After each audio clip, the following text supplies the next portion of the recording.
तो बच्चों स्वागत है आप सभी का आपके अपने चैनल गॉड क्लासेस पर। गॉड क्लासेस यानी मैथ्स भी एंड मस्ती भी। तो बच्चों आज की जो क्लास है उसमें हम करने वाले हैं यहाँ पर टी टेस्ट के बारे में आज बात करने वाले हैं। इन्फेंशियल स्टेट्स की जो नेक्स्ट टॉपिक है, तो टी टेस्ट के बारे में बात करेंगे, उसके फार्मूला के बारे में बात करेंगे और प्लस बात करेंगे कि आपको यहाँ पर किस टाइप के क्वेश्चंस हैं वो किस किस तरह से करने हैं। अब क्वेश्चंस अगर आप परफॉर्म कर रहे हैं तो मैं आपको सजेस्ट करूँगा कि आप लोग क्वेश्चन बैंक से इसके क्वेश्चन करें तो आप ज़्यादा अच्छे तरीके से इस चैप्टर की तैयारी कर पाएंगे, ठीक है, बजाय किसी और बुक के। तो क्वेश्चन बैंक को प्रेफर करें ताकि आपके इस टाइप के जो क्वेश्चन एग्जाम में जो आते हैं वो आपको सब उसके अंदर दे रखे हैं, आप अच्छे तरीके से उससे तैयारी कर सकते हैं। तो पहले हम बात कर लेते हैं कि क्या टी टेस्ट के बारे में क्या है, क्या आपको इसमें करना होता है, टी टेस्ट या जेड टेस्ट में फ़र्क क्या होता है। ठीक है, जो जेड टेस्ट है वो हमारे सिलेबस में वैसे है नहीं, लेकिन मैं आपको बता देता हूँ कि दोनों में फ़र्क क्या होता है। जेड टेस्ट हम नॉर्मली तब करते हैं जब आपको एन की वैल्यू 30 या उससे ज़्यादा दी होती है। ठीक है, एन की वैल्यू 30 या उससे ज़्यादा दी होती है, सैम्पल साइज 30 या उससे ज़्यादा होता है तो हम एन जो जेड टेस्ट है वो परफॉर्म करते हैं। और जब एन की वैल्यू 30 या उससे कम होती है तब उसमें टी टेस्ट परफॉर्म करते हैं।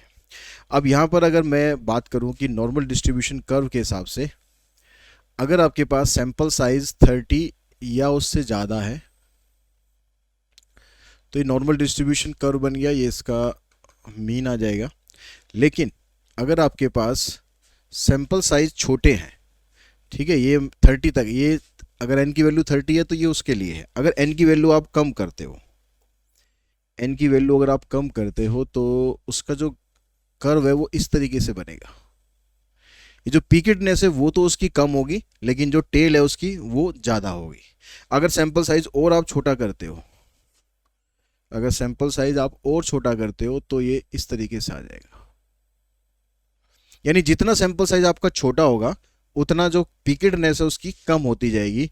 तो ये इसमें टी टेस्ट हम लगाते हैं, इसमें भी हम टी टेस्ट लगाते हैं क्योंकि इन दोनों के अंदर एन हम 30 से कम ले रहे हैं। लेकिन इस वाले में जो ग्रीन वाला है इसके अंदर हम जेड टेस्ट परफॉर्म करते हैं चेक करने के लिए नल हाइपोथेसिस रिजेक्ट होगा या नहीं होगा।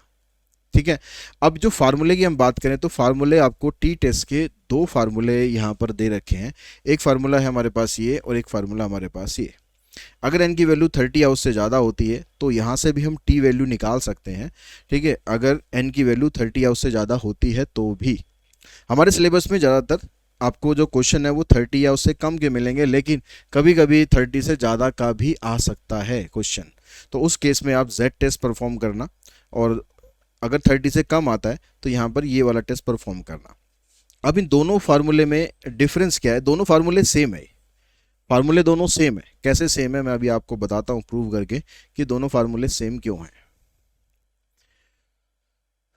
तो जो टेस्ट स्टैटिस्टिक है मतलब टी है, इसकी वैल्यू हम ले रहे हैं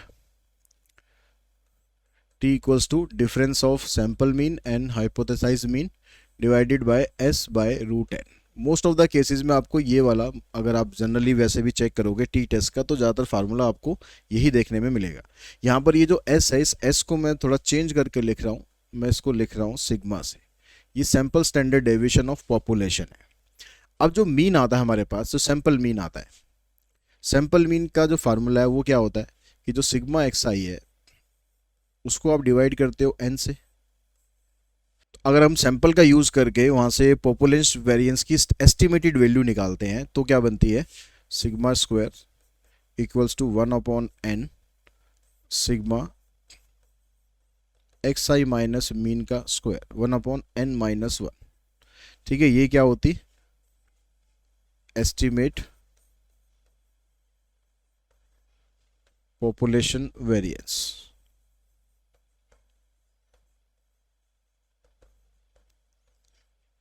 तो ये एस्टिमेट पॉपुलेशन वेरिएंस हम निकालते हैं using the data of sample. ठीक है, लेकिन अगर हम सैंपल का ही वेरिएंस निकालना चाहें तो सैंपल का वेरिएंस तो सीधा बन जाएगा sigma x i minus mean का स्क्वायर डिवाइडेड बाय एन, क्योंकि ये तो हम क्या निकालते हैं, एस्टिमेटेड वैल्यू निकालते हैं using the data of sample. तो हमारे पास जो वैल्यू आती है वो इसकी एस्टिमेटेड वैल्यू आती है सैंपल वेरिएंस की। तो ये हमारे पास है सैंपल वेरिएंस। अब अगर मैं यहाँ से इन दोनों को डिवाइड करूँ तो आ जाएगा sigma square divided by S square 1/n-1 divided by 1/n। तो ये n ऊपर शिफ्ट हो जाएगा, n/n-1। इसको इधर ले जाते हैं, इसको इधर ले जाओ,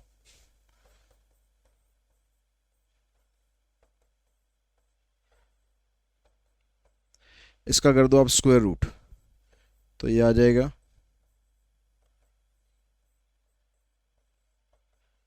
तो इस फार्मूले में अगर मैं इसकी जगह पर अगर मैं ये यूज़ कर लूँ तो बातें तो दोनों सेम ही है ना।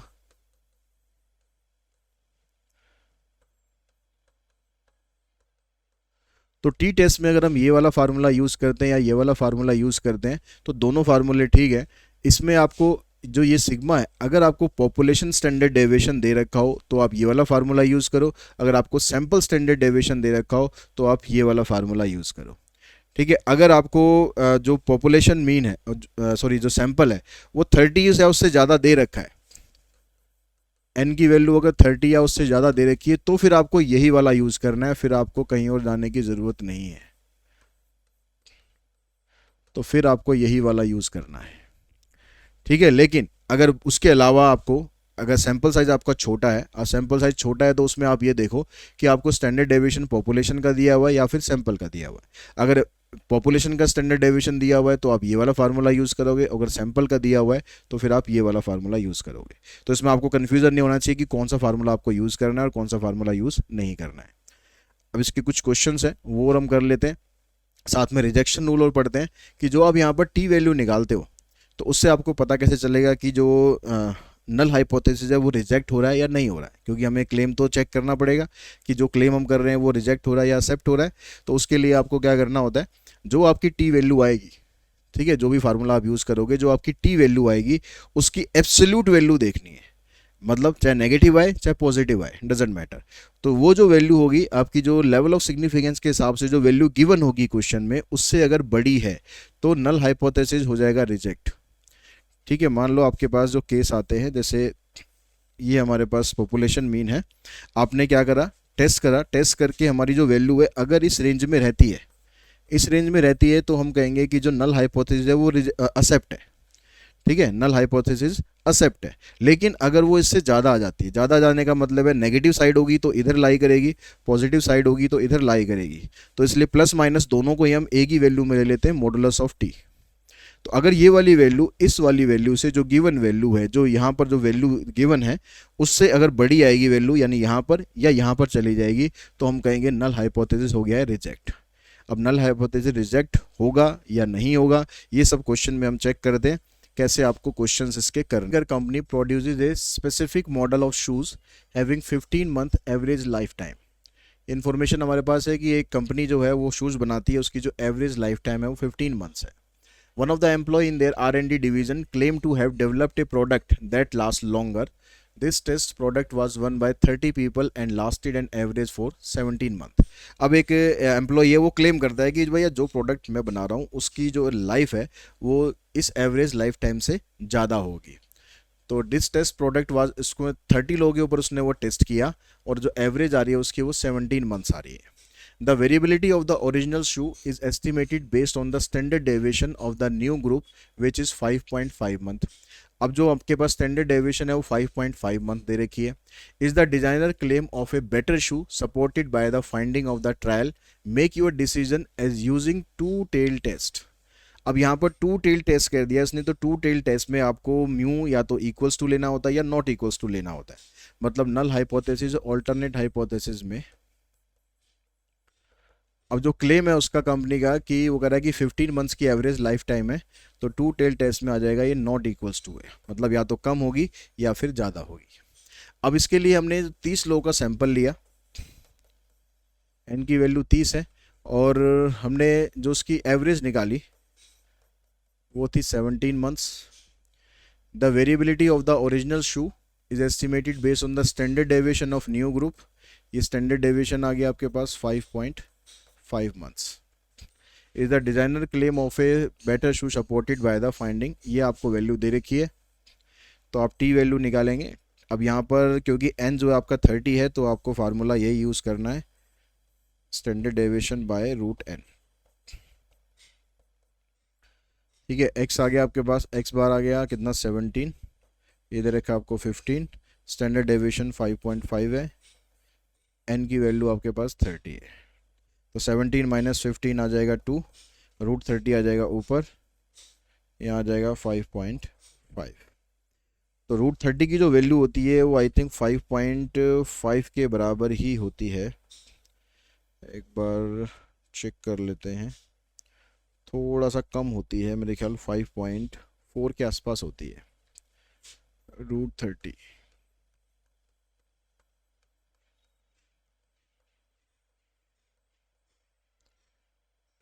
5.4 पे जाएगा, 5 पे करेंगे तो ज़्यादा हो जाएगा।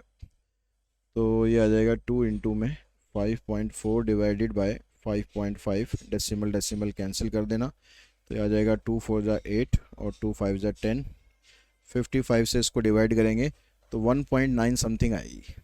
ठीक है, अब ये वाली जो वैल्यू है वो दे रखी है आपको 2.045। तो हमारे पास जो वैल्यू आई है इसकी एब्सोल्यूट वैल्यू इससे कम है। इससे कम होने का मतलब है कि जो नल हाइपोथेसिस है वो रिजेक्ट नहीं होगा, वो एक्सेप्ट होगा।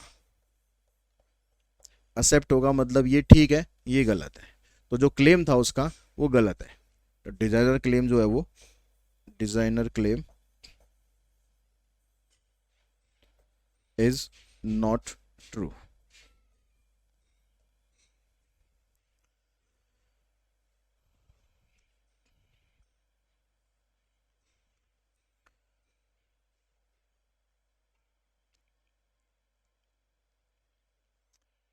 नेक्स्ट में देखो, यहाँ पर कहता है कि 10 cartons are taken at random sample from an automatic filling machine. आपने 10 कार्टन लिए, मतलब एन आपको दे दिया यहाँ पर 10। The mean net weight of carton is 11.8, ये आ गया आपके पास mean, and standard deviation is 0.15। Does the sample mean differ significantly from the intended weight of 12 kg? अब जो सैंपल मीन है वो 12 kg जो वेट है, पूरी पॉपुलेशन का वेट 12 kg है, तो उससे क्या वो डिफरेंट है? तो आपके पास जो हाइपोथेसाइज मीन है वो दे रखा है आपको 12। तो अब हमें ये देखना है कि वो उससे डिफरेंट है या नहीं है। डिफरेंट है या नहीं है तो मतलब नल हाइपोथेसिस आ गया आपके पास 12, और ऑल्टरनेट हाइपोथेसिस आ गया सिग्निफिकेंटली डिफरेंट यानी नॉट इक्वल्स टू 12। कम आ जाए या ज़्यादा आ जाए, दोनों केसेस में सिग्निफिकेंटली डिफरेंट हो जाएगा। तो टी वैल्यू निकालेंगे। सैंपल मीन आपके पास है 11.8 minus hypothesize mean 12 divided by standard deviation. Sample size कम है तो 10 माइनस 1, तो इसमें से इसको माइनस करेंगे, माइनस 0.2, ये ऊपर आ जाएगा √9, नीचे आएगा 0.15। इसको मैं लिख देता हूँ माइनस 0.20, इसको लिख लिया 3, यहाँ पर आ जाएगा 0.15, पॉइंट पॉइंट हो जाएंगे कैंसिल, 5 से इसको कैंसिल कर देते हैं, तो आ जाएगा -12/3, 3 भी कैंसिल हो जाना था, चलो कोई बात नहीं, -4। तो टी वैल्यू आ गई आपके पास -4। अब इसकी जो एब्सोल्यूट वैल्यू है, एब्सोल्यूट वैल्यू तो +4 हो जाएगी। अब +4 जो वैल्यू आ रही है वो इससे बड़ी आ रही है, is greater than 2.262। That means जो नल हाइपोथेसिस है ये हो जाएगा रिजेक्ट। ये रिजेक्ट होने का मतलब है कि जो सैंपल मीन का डाटा है वो इससे ज़्यादा डिफर नहीं करता। ठीक है, तो there is no significant difference.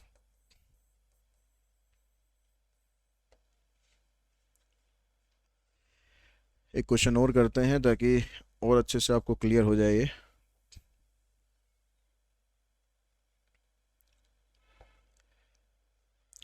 A random sample of size 25 from a normal population has mean 47.5 and standard deviation is 8.4। तो सैंपल का साइज है 25 और मीन आपको दे रखा है 47.5, स्टैंडर्ड डेविएशन है 8.4। Does this information refuses the claim that the mean of the population is 42? तो population का मीन है ये 42 है। तो ये इन्फॉर्मेशन को इस लेवल ऑफ सिग्निफिकेंस पे हम चेक करना चाह रहे हैं कि जो ये क्लेम है कि ये ट्रू है या नहीं है, कि जो पॉपुलेशन का मीन 42 है या नहीं है। अब यहाँ पर आपके पास सैम्पल साइज 25 है, तो टी वैल्यू आप निकालेंगे। अच्छा, उससे पहले नल हाइपोथेसिस और ऑल्टरनेट हाइपोथेसिस। तो यहाँ आ जाएगा ये 42 है और यहाँ आ जाएगा 42 नहीं है। ठीक है, उसके बाद टी वैल्यू निकालना। तो आगे आपके पास sample mean 47.5 minus 42 divided by S है 8.4 एंड डिवाइडेड बाय 25 माइनस 1। इसमें से इसको माइनस करेंगे तो 5.5 8.4 ये 24 आएगा। दोनों का डेसिमल आप हटा दो तो 55 इंटू में √24 डिवाइडेड बाय 84। अब 24 का अगर हम रूट करते हैं तो इसके पेयर बनाएंगे तो 4 6 या 24 यानी 2√6 बन जाएगा।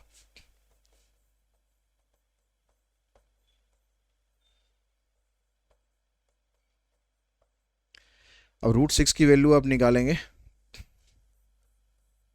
तो 3 3 जा 9 ना 2 2 जा 4, यहाँ 4 आ गया, यहाँ पर चला जाएगा ये 4 से जाएगा तो 2.4। ठीक है, ज़्यादा करने की ज़रूरत नहीं है। तो 2.4 डिवाइडेड बाय 42। तो यहाँ डेसिमल हटा दो इसका, यहाँ 10 ले लो, 5 से इसको काट दो, 2 से इसको काटो और 6 से 6 दूनी 12, 6 सत्ते 42, 11 दूनी 22। 22 को डिवाइड करोगे आप 7 से, 7 21, एक बचेगा तो 7 एकम 7, 3.1। यहाँ पर जो वैल्यू देखो, अगर ज़्यादा क्लोज वैल्यू आ रही है तो और डेसिमल में निकाल लो, नहीं तो इतना ही छोड़ दो कि जो टी वैल्यू आपके पास आ रही है ये इससे ज़्यादा है। इससे ज़्यादा होने का मतलब है कि जो नल हाइपोथेसिस है ये हो रहा है आपका रिजेक्ट। अगर ये रिजेक्ट हो रहा है तो इसका मतलब हम कहेंगे कि जो ये क्लेम था कि जो मीन पॉपुलेशन का मीन है वो 42 नहीं है, 42 नहीं है, वो गलत है। पॉपुलेशन का मीन जो है वो 42 है, तो claim is right.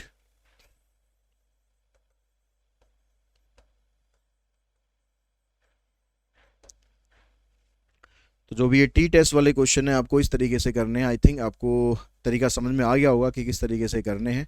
T value निकालनी है और उसको कैलकुलेट करना है। कैलकुलेट करने के बाद आपको पता चल जाएगा कि यहाँ पर आपको नल हाइपोथेसिस एक्सेप्ट करना है या रिजेक्ट करना है। तो आज की इस क्लास में इतना ही। Thanks to all of you.